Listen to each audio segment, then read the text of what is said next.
अल्लाह तबारक व तआला ने उम्मत मुस्लिमा को अपनी ख़ास रहमतों से और अपनी ख़ास इनायात से माला माल फरमाया है। इस उम्मत को सिर्फ़ दो चीज़ों पर इस्तकामत का हुक्म दिया है और अपनी दो चीज़ों पर तवज्जो देने का बार बार कुरान मजीद में इरशाद फरमाया है। फरमाया ये दो काम अगर तुम्हारे मजबूत हो जाएं तो फिर तुम्हारा जो अजर है वो कभी ख़त्म नहीं होगा। लामहदूद अजर व सवाब, अल्लाह की रहमत तुम्हारा नसीब रहेगी। वो दो काम क्या है? इन्नल्लज़ीना आमनू व आमिलुस्सालिहात। फरमाया बेशक वो लोग जो ईमान लाए और उन्होंने नेक अमाल किए। ईमान पर इस्तकामत और अपने आमाल में खैर का पैदा करना, अपने मामलात के अंदर नेकी को शामिल करना, अपनी नीयतों में, अपने इरादों में, शब व रोज़ की ज़िंदगी में हमेशा कोई ना कोई खैर का पहलू निकालते रहना और अच्छाई की तरफ बढ़ते रहना, ये दो ही काम। सबसे पहले तो ये समझ लें कि ईमान की मजबूती, तयक्कुन का होना, यकीन कामिल का होना, ये इंसान की सिर्फ़ ईमानी नहीं, उसकी अखलाकी ज़रूरत भी है। जब तक लोग ईमान के लिहाज से और यकीन के लिहाज से मजबूत नहीं होते, वो कोई काम ज़िंदगी का कर नहीं सकते। तशकीक, शक, बेयकीनी, ये इंसान को सबसे ज़्यादा कमज़ोर करती है। अगर उसके अंदर दौलत ईमान हो, यकीन की दौलत हो, तो बहुत सारे काम ज़िंदगी में वैसे ही आसान हो जाते हैं, बहुत सारे काम। इसलिए हमारे सूफिया फरमाते हैं कि जो शख्स भी ज़िंदगी में सफ़र करना चाहे और वो समझे कि जितनी मर्ज़ी दुश्वार गुजार घाटियाँ हो, मैंने गुज़रना ही है, तो दो सवारियाँ अपने साथ रखे। कोई मुश्किल नहीं रहेगी, कोई बीमारी नहीं रहेगी, कोई मुहिम नहीं रहेगी। दो सवारियाँ कौन कौन सी? एक सब्र की सवारी और एक शुक्र की सवारी। अगर ये दो सवारियाँ किसी को मुयस्सर आ जाएं, नबी रहमत सल्लल्लाहु ताला अलैहि वसल्लम ने फरमाया है, मेरी उम्मत हमेशा नफ़े में है। या रसूलल्लाह सल्लल्लाहु ताला अलैहि वसल्लम किस तरह? तो करीम फरमाने लगे, अगर अल्लाह ताला नेमत दे तो मोमिन शुक्र करके नफ़ा ले लेता है, अगर अल्लाह की तरफ से आजमाइश आए तो सब्र करके नफ़ा ले लेता है। तो मजबूत ईमान, हर चीज़ को अपने रब की तरफ से समझना और अल्लाह रसूल के वादों पर बहुत मजबूती के साथ एतक़ाद रखना बड़ा ज़रूरी काम है, बड़ा ज़रूरी काम। ज़्यादा बातों का वक्त नहीं है। हज़रत मौला अली शेर खुदा कर्रमल्लाहु ताला वजहुल करीम अलील हो गए थे। ज़ोफ़ बज़ाहिर काफ़ी ज़्यादा हो गया, बीमारी कुछ तवील हो गई।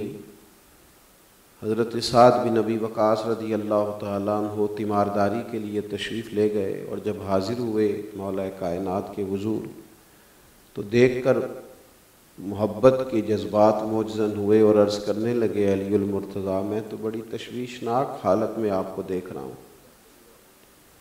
तो हज़रत मौला अली रज़ी अल्लाह ताला अन्हु ने उनकी बात को सुना।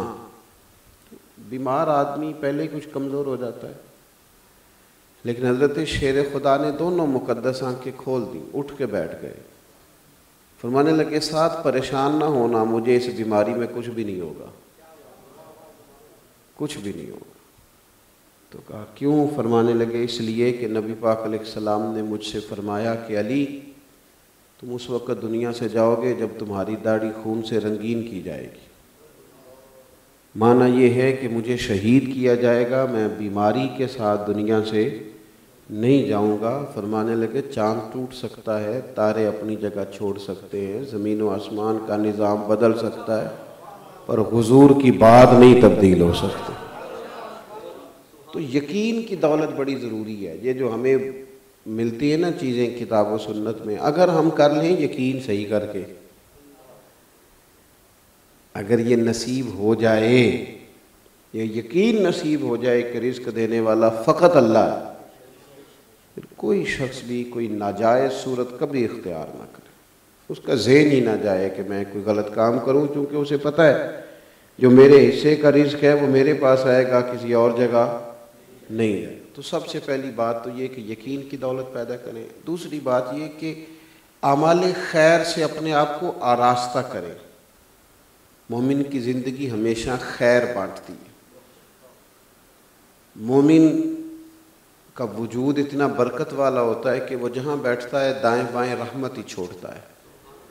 शर की बात, शरंगेज़ी की बात, नफ़रत की बात, अदावत की बात, तकलीफ़ की बात, किसी का हक खाने की बात, ये मोमिन का मिजाज नहीं होता। मोमिन की ख्वाहिश होती है कि उसे कोई खैर मिले।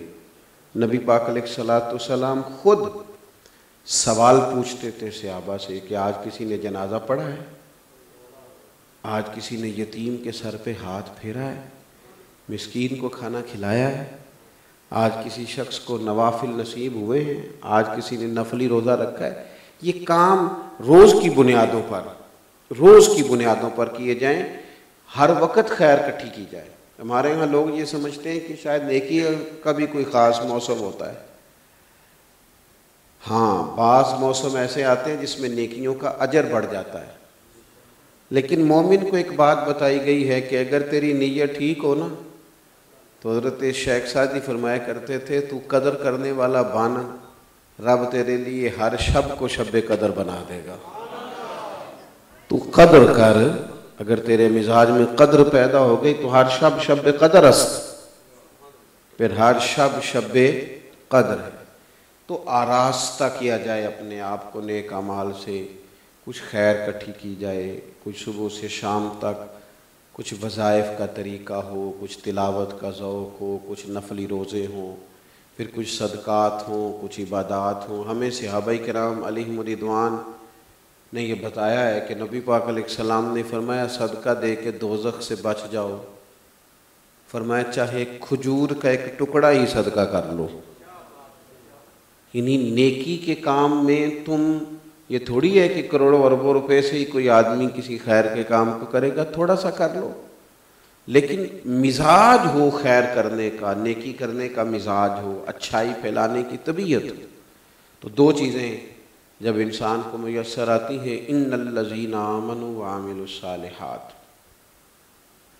बेशक वो लोग जो ईमान लाए और जिन्होंने नेक अमाल किए, लहुम अज्रुन गैरु ममनून, अल्लाह फरमाते हैं उनके लिए वो अजर है जो कभी ख़त्म नहीं होगा, इनका अजर जारी रहेगा। जिसको कहते हैं ना सदक़ात जारिया, नहीं ऐसे काम जिनका अजर हमेशा, यानी जिसने किसी को कुरान पढ़ा दिया और फिर उसने आगे पढ़ा दिया और फिर उसने आगे पढ़ा दिया, तो ऐसे सदक़ात हैं जिनका अजर हमेशा। नबी पाक अलैहिस्सलातु वस्सलाम ने अच्छे मशवरे को, अच्छी तालीम को, अच्छी राय को भी सदका जारिया कहा है। लोग आते हैं ना मशवरा लेने, तो हमारे यहाँ ढेर सारे लोग जो होते हैं वो माहौल देख के मशवरा देते हैं, अल्लाह रसूल की रज़ा देख के मशवरा नहीं देते। माहौल देख के मशवरा ना दे के ये आदमी किस बात में खुश होगा, या मैं इसको कैसे कायल कर सकता हूँ कि मैं तेरा खैर का हूँ। कभी ये आएगा आपके पास को शख्स, वो आके कहेगा भाई ने बड़ा सताया है, भाई बड़ी तकलीफ़ देता है। तब कुछ लोग कह देते हैं कि मैं तो पहले से जानता हूँ तेरा भाई है ही बड़ा ख़तरनाक, लेकिन मैं कहता नहीं था चूँकि तेरा भाई था। तो ये तो टाइम आग जलाने का नहीं था, अगरचे वो गुस्से में आया है, लेकिन उसको तो ये कहना चाहिए था भाई भाई होते हैं, उनमें मोहब्बतें हैं, मोहब्बतों को फ़रोग़ देना चाहिए। लेकिन हमारे यहाँ लोग माहौल देख के जिस तरह की कोई राय मांगना चाहता है उस तरह की, तो ये सदका जारी है, अच्छी राय दे। फिर नबी पाक अलैहिस्सलातु वस्सलाम ने नेक औलाद को भी सदका जारिया कहा है, ये सदका जारिया होती है।